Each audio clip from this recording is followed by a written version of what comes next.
It was a chilly evening, one of those nights when the wind whispers secrets you can't quite understand. I was driving from one city to another, a long and somewhat lonely road trip I had taken numerous times before. The sky had turned a deep shade of indigo, with stars beginning to peek out, and the rhythmic hum of the car engine was almost lulling me into a sense of calm. About an hour into my journey, I noticed something unusual up ahead. A large crowd had gathered on the side of the road, their movements frantic and their faces illuminated by the beams of headlights from passing vehicles. At first, I thought it might be a festival or some roadside celebration, but as I got closer, the somber expressions on their faces told a different story. I slowed down and rolled down my window to inquire about the commotion. "What's going on here?" I asked a man standing near the edge of the road. "There's been an accident," he replied grimly. An elderly man, probably in his 60s, was driving alone. Looks like he lost control of the car and crashed into that tree over there. He's in bad shape. Some say he might not make it. I glanced towards the scene. Amidst the crowd, I could make out the crumpled remains of a car smashed against a massive oak tree. Emergency responders were yet to arrive, and a palpable sense of helplessness hung in the air. I felt a pang of sorrow for the man, whoever he was. Instinctively, I thought about turning my car around and taking another route. I wasn't sure if I could handle the eerie weight of the situation. But as I prepared to reverse, something stopped me. Out of the corner of my eye, I noticed movement inside my car. I turned my head, and there he was, a man in his 60s, sitting in the passenger seat. My heart nearly stopped. I hadn't heard the door open. I hadn't seen anyone approach. Yet there he was, looking utterly disoriented, his face pale and drenched in sweat.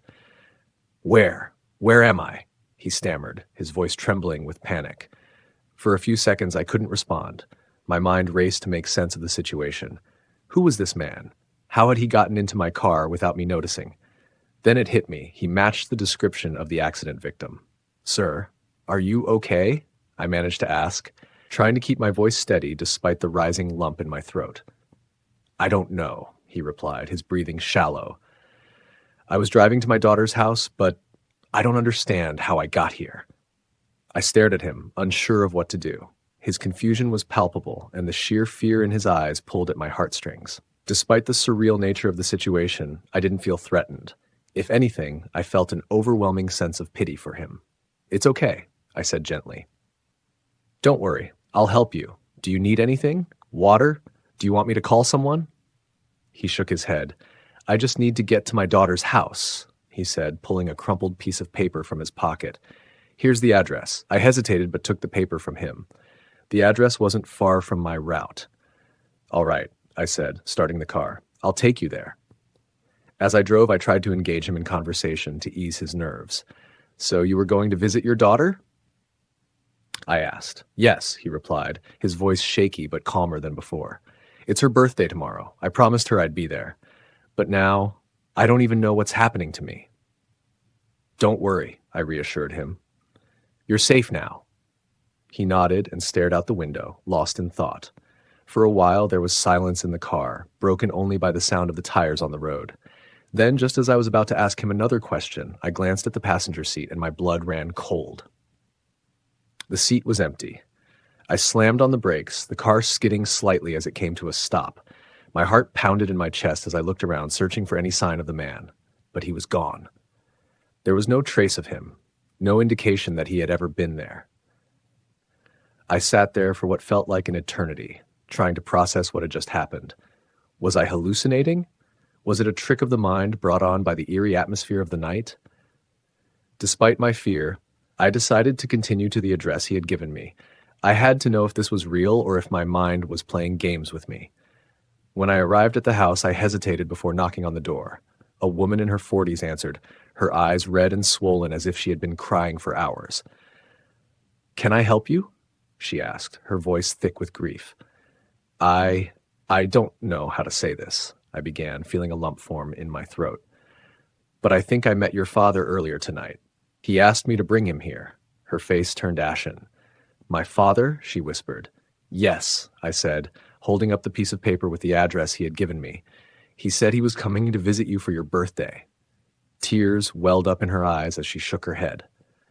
My father passed away last night, she said, her voice breaking. He was in a car accident on his way here. We just posted his obituary this morning. I felt the ground shift beneath me. My knees went weak, and I had to lean against the doorframe to steady myself.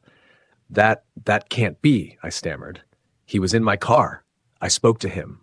He was right there. The woman began to sob, and I could do nothing but stand there, my mind reeling. Somehow I had encountered the spirit of a man who had passed away. He had been lost, confused, and desperate to reach his daughter one last time. Even now, I can't explain what happened that night. It defies all logic and reason. But one thing is certain, I will never forget the look in that man's eyes or the way he vanished without a trace.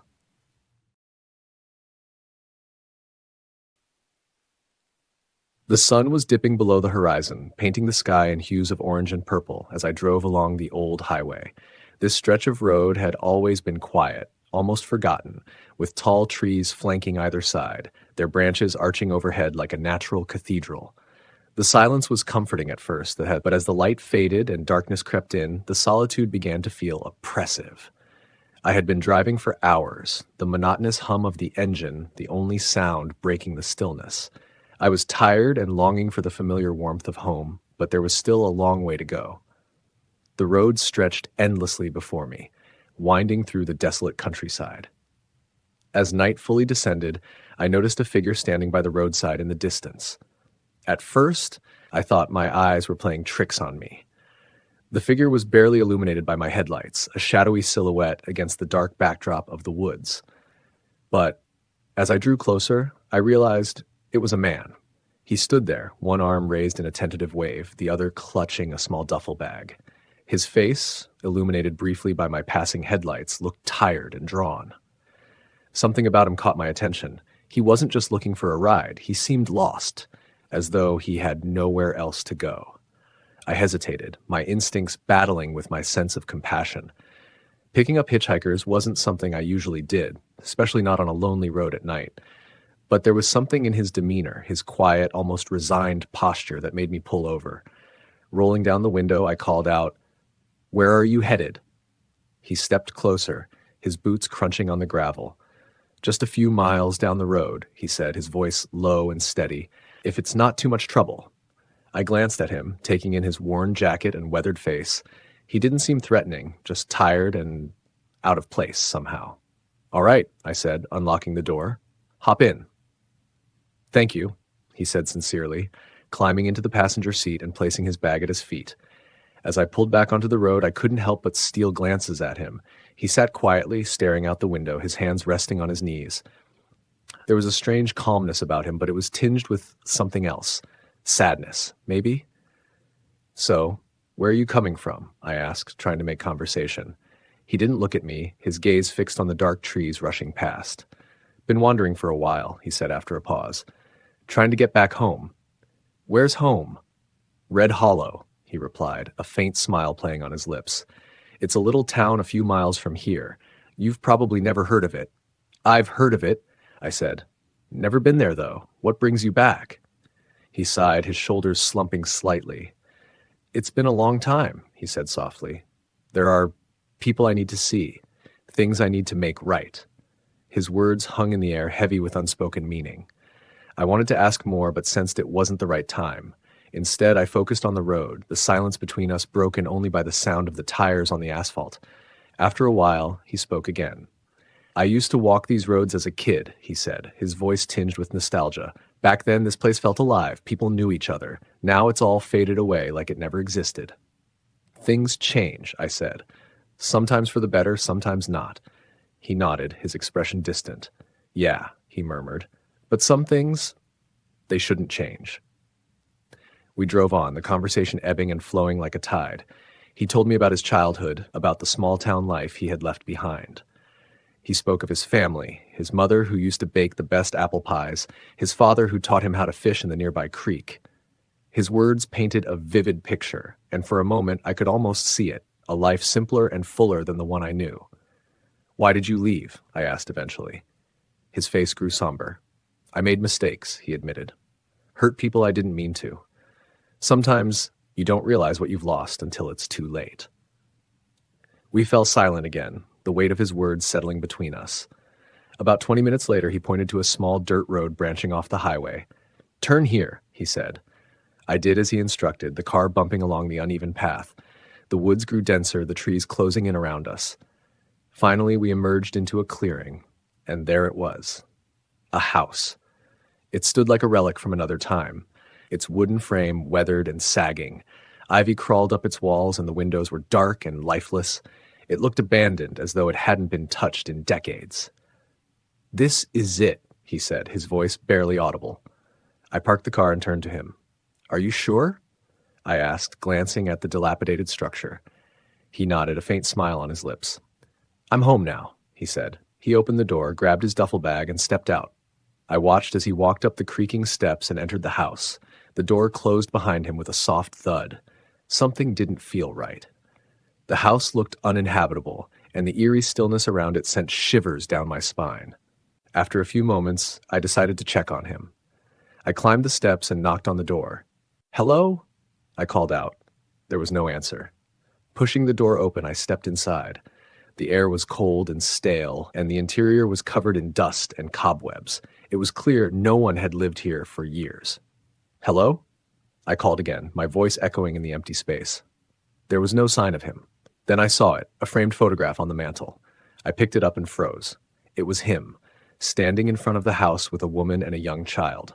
The photo was dated 1987. My blood ran cold as I stumbled back, the realization hitting me like a wave. The man I had given a ride to couldn't have been real. He had vanished without a trace, leaving behind only questions and a deep sense of unease. I ran back to my car and drove away as fast as I could. The image of that photograph burned into my mind. To this day, I don't know what I encountered that night. Was he a ghost, a memory, or something else entirely? All I know is that I brought him home, wherever or whenever that may be.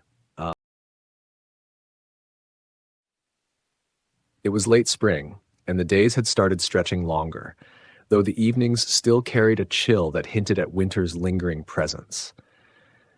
I had taken a weekend off to escape the monotony of city life and decided to visit my grandparents' village, a small, picturesque settlement surrounded by rolling hills and dense forests with a river meandering lazily through its heart. The river had always been a favorite spot of mine. As a child, I would spend hours there, skipping stones across the water or sitting by its banks, listening to the gurgling stream and the symphony of birds in the trees. It had an almost magical quality, a place where time seemed to slow down. On my second evening in the village, just before sunset, I decided to take a walk to the river. The path leading there was lined with wildflowers, their colors vivid in the golden light. The air was fresh and carried the faint scent of damp earth and blooming jasmine. As I walked, memories of my childhood visits flooded back, filling me with a sense of nostalgia. When I reached the riverbank, I noticed someone standing a little further downstream. He was a man, probably in his late 40s or early 50s, dressed in a simple white shirt and trousers. He stood motionless, staring out at the water, his hands clasped behind his back. There was something oddly serene about his posture, yet it felt out of place, like he was a part of the scene but didn't belong there. Curious, I approached him slowly, the gravel crunching softly under my feet. As I drew closer, I called out, "Good evening. Beautiful spot, isn't it?" The man turned his head toward me. His face was pale, almost translucent in the fading light, and his eyes held a deep, almost haunting sadness. "Indeed," he said, his voice low and measured, "this river holds many memories." I stopped a few feet away, feeling an inexplicable sense of unease. "Do you come here often?" I asked, trying to keep the conversation light. He nodded, his gaze returning to the water. "I used to, many years ago. This was my favorite place." His words carried a weight I couldn't quite place, as though they were laced with an unspoken story. "Are you visiting the village?" I asked. He smiled faintly, a hint of sorrow in the curve of his lips. "Something like that." We stood there in silence for a while, watching the river flow. The sun had dipped below the horizon now, and the sky was painted in shades of pink and purple. The air grew cooler, and a gentle breeze rustled the leaves of the nearby trees. "Do you have family here?" I asked, hoping to learn more about him. He hesitated before answering. "I did, a long time ago." I frowned, sensing the vagueness in his response. "Are you all right?" I asked, concern creeping into my voice. He turned to look at me fully now, and for a moment I thought I saw something shift in his expression, something otherworldly. I'm fine, though his voice held a note of finality. But tell me, why are you here? The question caught me off guard. I'm visiting my grandparents, I explained. I used to come here as a child. This river, it's special to me. He nodded thoughtfully, as though my words carried some deeper meaning. The river has a way of holding on to people, he said softly. Their hopes, their sorrows, their secrets. I didn't know how to respond to that. There was something about his presence that felt both comforting and unsettling, like an old melody you couldn't quite place. After a few more moments of silence, he spoke again. It's getting late. You should head back. I glanced at the darkening sky, realizing he was right. What about you? I asked. Are you staying here? He smiled faintly. I'm exactly where I need to be. There was something final in his tone, and I didn't press further. I gave him a small nod and turned to leave. As I walked back up the path, I glanced over my shoulder one last time. He was still there, standing by the river, his figure bathed in the faint glow of twilight. When I returned to the village, I mentioned the encounter to my grandfather. I saw a man by the river, I said. He seemed different. Do you know who he might be? My grandfather's expression changed instantly. The color drained from his face, and he set down his cup of tea. What did he look like? He asked, his voice low. I described the man, the white shirt, the quiet demeanor, the sadness in his eyes. My grandfather leaned back in his chair, his face shadowed by the dim light of the room. That sounds like Ravi, he said finally. Ravi? I asked, confused. He used to live here decades ago, my grandfather explained. He loved that river, spent every evening there, just like you described. But one day he drowned. They say he slipped on the rocks and hit his head. His body was found downstream near the old bridge. A chill ran down my spine. That's impossible, I stammered. I just saw him. My grandfather's gaze was steady, his voice grave. Some say his spirit never left. He returns to the river, waiting for something or someone. I sat there, stunned, the weight of the encounter sinking in. Had I really spoken to a ghost? The thought seemed absurd, yet the memory of his presence, his voice, his sadness, was vivid and real. That night, I couldn't sleep. I kept thinking about the man by the river, his cryptic words and the sorrow in his eyes. Who was he waiting for? And why had he chosen to speak to me? I would never know the answers, but one thing was certain. I would never look at the river the same way again. It was a quiet, late autumn evening, and the golden glow of the setting sun cast long shadows across the fields. Ravi, a farmer in his late 40s, was wrapping up a day's work on his small piece of land in the outskirts of a sleepy village. The air was crisp, and the sound of chirping crickets signaled the approaching night. He leaned against his wooden hoe, wiping the sweat off his brow, his gaze lingering on the horizon as he admired the colors of dusk. Ravi was a simple man. For years he had lived on this farm, tending to his crops and livestock, taking pride in the fruits of his labor. He lived alone, his wife having passed away years ago, and his 2 children working in the city. His days were long but predictable, filled with routine and solitude. As he started gathering his tools to head back to his modest farmhouse, something caught his eye near the edge of his property.